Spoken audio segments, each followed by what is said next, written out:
Alrighty, Rufus Wenlock, welcome back to the channel. 6 months ago, you showed us all how you made this bike from scratch. Now, we're 1 week out from tour to Waipounamu. Talk us through your setup. That's right.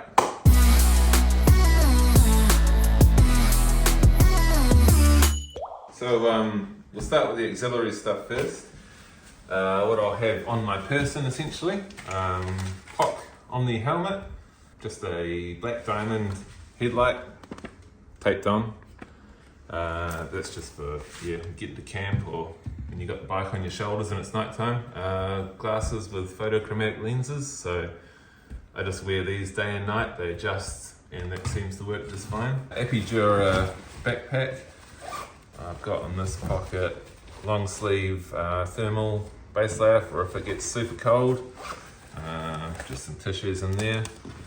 And then on this side I've got the 2 breast pockets, which I'll usually have like a small can of Coke in each of those or something like that. This one's got all my sort of things that I want to do whilst I'm riding, so dental care, sunblock, chain lube, and some SPF lip balm. This is my rain jacket. I think it's a Rad Spark, which my bib shorts have a pocket in the back, which I'll just run it in there. And then just a multi-tool, which I usually keep in one of the bib pockets of my shorts. Just some gloves, socks, singlet base layer, long sleeve top so I don't have to bother with sunblocking the arms all the time. It's got a couple of pockets which I usually don't use, but good as a backup. And then some Albion bib shorts. These are the ones that have the pocket in the back, which I don't know anyone else who does like a sideways pocket. Really easy to grab the jacket in and out. So I'll just run the jacket over the top of my backpack, so I don't have to like take anything off or on to do that. And then moving along to the bike, got a Revlake Designs Shrew saddlebag. This is just a really small number, doesn't need to have a ton of straps or anything. This carries a pretty basic insulated jacket, synthetic, so it can get wet, stays warm. Then moving into the frame bag.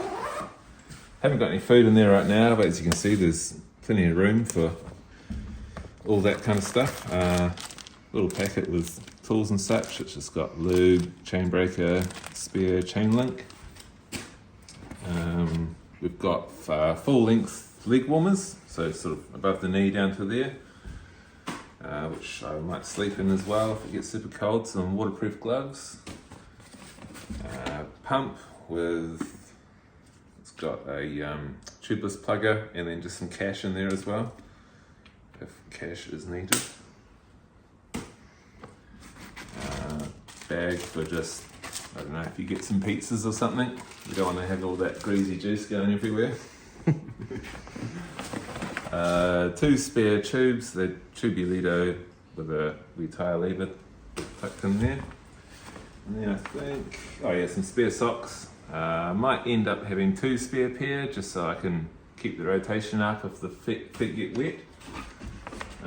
Some undies to sleep in. And then this is my bivvy, which I need to find a smaller bag for because it does compress quite a lot smaller. Some Moonlight, Terra Nova Moonlight. Waterproof, has like a screen face which you can zip off, and if it's raining I'll just run the rain jacket over the top of that. And that's my sleeping mat in there, which is a C2 Summit Etherlite XT, the large one. That's my luxury bit of kit. It's about 10 centimeters thick and pretty cozy. And then this is like a thermal sleeping bag liner, which that's all I sleep in. That's plenty cozy enough. Lock. I might not take that. You don't really need a lock in New Zealand. That's everything in there. Good volume, good volume. Good volume. Oh, actually, I've got another pocket on the other side.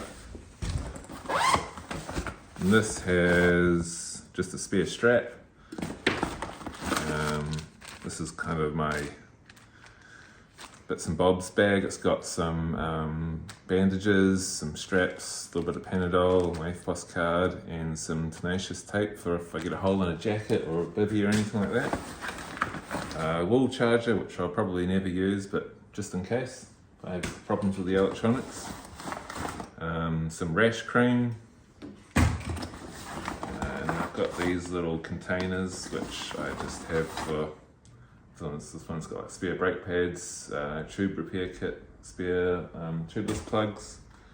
This one's got my mattress repair kit and some chlorine tablets for the water, if need be. And then yeah, getting into the top tube bag. That's the harness that I made.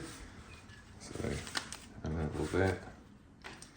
It's basically just two straps which hook into these 4 connection points along here. Real fast, real light. Had a bit of a go with it and it seemed comfortable enough, so that should do the job. Charger for the Axis battery.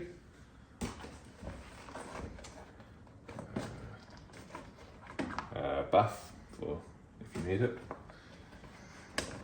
Some spare cables, spare Axis battery, and then all plugged in there I've got a 10,000 milliamp power bank with the K-Lite charging system, and that's just hooked up all the time, and then I can just plug in my USB there if I've got devices to recharge. That is everything in the bags. On top of that, I've got obviously 2 drink bottles, 750ml. So that, along with the backpack, is an additional 2 litres. So that's got all my hydration sorted. Getting to the more specifics. Electronics are all charged on the go with the Sun Dynamo hub. I've got that wired up through here into the K-Lite system. So that involves the front light, and then, as you saw, the charger in the top pack. And I've got a switch here which can alternate between light and charging. And then just a Garmin Edge 530 for navigation. Just some salsa bean handlebars, nice sweep, nice flex. Little toggles in the middle there. And then going all the way into the aero bars. Quite like the 3 positions, it gives you sort of a perfect in-between of everything. Wee bell there for the mowers out on course. Then a Redshift suspension seat post, just the Pro model with 20mm of travel, and a rechargeable rear light on the back there. In terms of the running gear, it's obviously 29-inch, running SRAM Axis 12-speed, 34-tooth oval chain ring with a 50 to 10-tooth cassette, Shimano XT brakes, 160, 180mm rotors, and a fabric scoop flat model saddle. It's worked really well for me. 170mm cranks. Obviously that's all bolted onto the custom frame which I've made, the SUFUR prototype. And the idea around that was that you work out where your 3 contact points are, the saddle, pedals, handlebars, and then as long as they're in position, you can kind of manipulate all this to make the biggest frame space that you can for storing gear, hence why, storage is not a problem for me. No, it's impressive that you got all of this gear into that bike, which barely looks loaded up. Yeah, so still plenty of room for food. I'll run the bulk of my food in here, probably lots of Snickers bars up in here. And then I've got the 2 cargo pockets, which I like to have stuff on the go. Usually keep 1 pocket just for rubbish, so I can just dump all that when I find a bin. Cool. So pretty much everything. Carbon rims, Mezcal tyres. Yep. That's pretty robust setup I've found. This the WR1 Faction rims on some Mezcals. Never had a problem. They roll pretty fast, feels good. Yeah. Cool. And the SIDs, you look like you have a pretty soft setup from what I could see. Yeah. I had a hard time with these originally, but I gave them a service recently and fiddled around with the insides a bit, and they're pretty plush now, just running them at the recommended pressure.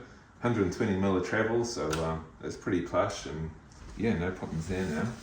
Sweet. A few of your competitors have chosen to go full suspension. Is that something that you'd think is necessary for a race like this? Yeah, that's an interesting one. Obviously, not having ridden the course before, I don't know what the right call is. I don't know how many of them have ridden the course before, but I personally have, ridden lots of different terrains, and you always get a bit nervous about reliability of full suspension. Also, it's just you're missing out on a lot of real estate as soon as you start putting shocks and pivots and stuff in there. But I have found the shock stop seat post to be a pretty good middle ground at being able to consistently pedal over rough terrain, not getting bounced off the seat and all that kind of stuff. Yeah. Nice. All right, we'll see you out there. Good luck. Sounds good.